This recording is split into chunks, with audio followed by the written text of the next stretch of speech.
Welcome to Democracy Now!, democracynow.org, the War and Peace Report. I'm Amy Goodman. Israel's military's continuing attacks on Lebanon, threatening to derail a fragile two-week ceasefire agreement ahead of high-stakes talks between the U.S. and Iran in Islamabad this weekend. The death toll from Israel's massive strikes across Lebanon Wednesday has topped 300. More than 1,150 people have been injured. The Financial Times described Israel's attack as, quote, one of the deadliest single bombing campaigns in the history of a country racked by decades of war and destruction, unquote. Israel and the U.S. have claimed the Iran ceasefire deal does not include Lebanon, but numerous other nations disagree. The U.S. is expected to host talks between Israel and Lebanon next week in Washington. After headlines, we'll go to Beirut to speak with the award-winning journalist Rania Abu Zaid.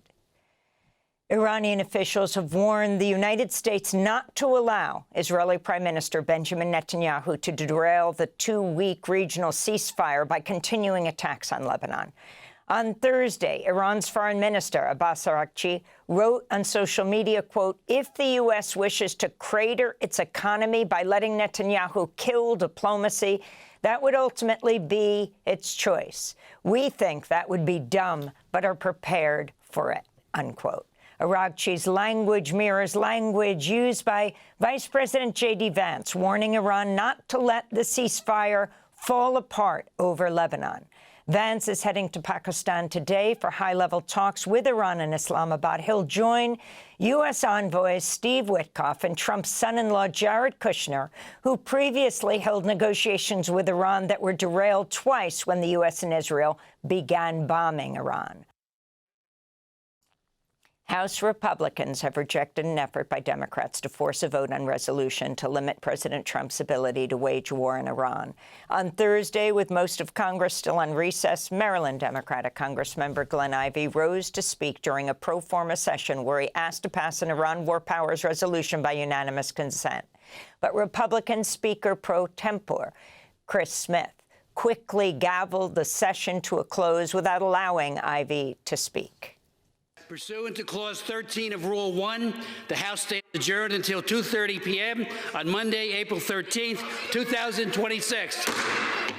Congressmember Ivey and other House Democrats gathered on the Capitol steps after their attempt to force a vote on a war powers resolution was pushed off until at least next week. This is Pennsylvania Congresswoman Madeleine Dean. Over the weekend, we read and heard the president's Easter morning tweet of profanity, blasphemy, danger, and the following day, his threat to eliminate an entire civilization. Pause there. These are not normal times, America. When will my Republican colleagues stand up in the House, in the Senate, the Vice President, the cabinet secretaries who surround this madman? When will they grow a spine? When will they say, stop? Israel's cabinet has secretly approved the establishment of 34 new settlements in the occupied West Bank, Israel's largest ever recognition of unauthorized outposts in a single step. The cabinet made the decision on April 1st, but it was classified until Thursday when an Israeli military censor approved it for publication. This comes amidst a sharp rise in Israeli settler violence against Palestinians. On Wednesday, 28-year-old Ala Khaled Sabi was shot and killed as armed Israeli settlers attacked the village of Taysir, east of Tubas. Separately, 65-year-old Palestinian farmer Hussam Abdellatif Wadan says he narrowly escaped a mob that descended on his farm. Yesterday, they attacked us. I was on my way to open the water irrigation system, and they attacked me, around 12 settlers. I escaped, thank God. They were very close to me, only around 10 meters away. The UN reports over 1,070 Palestinians have been killed in the occupied West Bank and East Jerusalem by Israeli forces or settlers since October 2023. In the Gaza Strip, health officials say Israeli soldiers shot and killed a 9-year-old girl in front of her third-grade class Thursday, traumatizing students and teachers who were left in psychological shock. Ritaj Rahan was reportedly struck by a bullet without warning as she was sitting at her desk in a tent serving as a classroom in Beit Lahia. Video and photos show her bloodied body being rushed through the streets toward a hospital on foot since there was no medical transport available in the area. She was one of 4 Palestinians killed by Israeli attacks across Gaza on Thursday. Mourners also gathered for the funeral of the Al Jazeera journalist Mohammed Washa, who was killed in an Israeli airstrike on his car Wednesday. Al Jazeera reports Israel's attacked Gaza on 36 out of the past 40 days, despite a U.S.-brokered ceasefire that was supposed to have taken effect 6 months ago. A federal judge has rebuked the Department of Defense for defying his earlier ruling requiring the Pentagon to restore access to credentialed journalists. U.S. District Judge Paul Friedman ruled Thursday Trump administration officials had committed a blatant attempt to circumvent a lawful order, unquote, after they failed to comply with his March 20th ruling voiding large sections of a highly restrictive press policy introduced by Defense Secretary Pete Hegseth, which violated the First Amendment.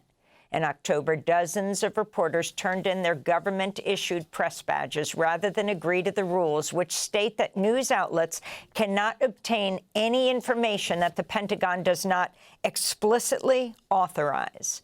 Thursday's ruling reinstates the press credentials of 7 New York Times reporters and applies to other members of the Pentagon Press Association. A federal judge in Washington, D.C., has postponed the termination of temporary protected status, TPS, for about 5,000 Ethiopian immigrants living in the U.S. after determining the Trump administration likely disregarded the rules Congress set up for the TPS program. Wednesday's ruling comes as the Supreme Court is poised to hear oral arguments later this month on challenges to the Trump administration's attempts to cancel protected status for over 350,000 Haitians and 6,000 Syrians. The United Nations Migration Agency warns over 180 people are feared dead or missing in the latest shipwrecks in the Mediterranean, including more than 80 migrants who went missing when their boat capsized Sunday after departing from Libya. The International Organization for Migration reports nearly 1,000 people have died attempting to cross the Mediterranean into Europe since January, one of the deadliest starts to a year since record-keeping began. First Lady Melania Trump unexpectedly summoned reporters to the White House Thursday, where she read from a prepared statement denying any relationship with the late serial sex offender Jeffrey Epstein. I have never had any knowledge of Epstein abuse of his victims. I was never involved in any capacity. I was not a participant, was never on Epstein's plane, and never visited his private island. Melania Trump also acknowledged she'd exchanged emails with Epstein's accomplice, Ghislaine Maxwell, in 2002, but dismissed it as a casual correspondence. A document from the Justice Department's incomplete release of the Epstein files shows Maxwell referred to Melania in an email as Sweet Pea, to which Melania replied, "Give me a call when you're back in New York." The letter concluded, "Love, Melania." Melania Trump infamously appears in a 2000 photo posing alongside her husband and next to Jeffrey Epstein and Ghislaine Maxwell. Meanwhile, the First Lady is calling on Congress to hold a public hearing specifically centered around Epstein survivors. In response, the ranking Democrat on the House Oversight Committee, Robert Garcia, said he agreed, urging Republican Committee Chair James Comer to schedule hearings immediately. The First Lady's comments reportedly caught White House officials off guard, including President Trump, who told an MS Now reporter he had no prior knowledge of what his wife was preparing to say. The acting director of the Centers for Disease Control and Prevention has blocked the publication of research showing COVID vaccines were highly effective at preventing hospitalizations for healthy adults last winter. The Washington Post reports the findings had cleared the CDC's scientific review process and were scheduled for publication March 19th in the agency's flagship scientific journal before acting director Jay Bhattacharya personally intervened to withhold the report. In 2020, Bhattacharya was a main author of the Great Barrington Declaration, which argued against COVID lockdowns at a time when no vaccines were available. Argentina's Congress has approved legislation that rolls back protections for thousands of glaciers, making it easier for large-scale mining projects to move forward. The reforms are supported by Argentina's far-right president, Javier Milei. Environmentalists warn the legislation threatens critical freshwater reserves that are the source of drinking water for about 7 million people. On Thursday, protesters rallied outside the National Congress building in Buenos Aires. I would tell the lawmakers that they were elected to represent the interests of the people, not those of the big mining companies or big capital, and that they should rise to the occasion because today they may get the deal that they want, but this affects all of us. Tomorrow, they too will suffer the consequences of not having water. Hundreds of doctors, nurses, and public health workers have signed an open letter demanding the removal of Environmental Protection Agency Administrator Lee Zeldin. They warn Zeldin is, quote, pursuing a deregulatory agenda that will result in a massive increase in health-damaging air pollution, toxic chemicals, and climate-heating greenhouse gases, unquote. On Wednesday, Zeldin delivered a keynote address to a gathering of the Heartland Institute, a right-wing think tank that promotes climate misinformation. Zeldin celebrated his decision to revoke the 2009 endangerment finding, which allowed the EPA to regulate greenhouse gases under the Clean Air Act, and praised the Trump administration's rollback of fuel efficiency standards for new cars and trucks. Manufacturers should make whatever the American consumer wants, rather than what politicians and bureaucrats demand. This morning and today, all of you gathered here in D.C., is a moment to celebrate.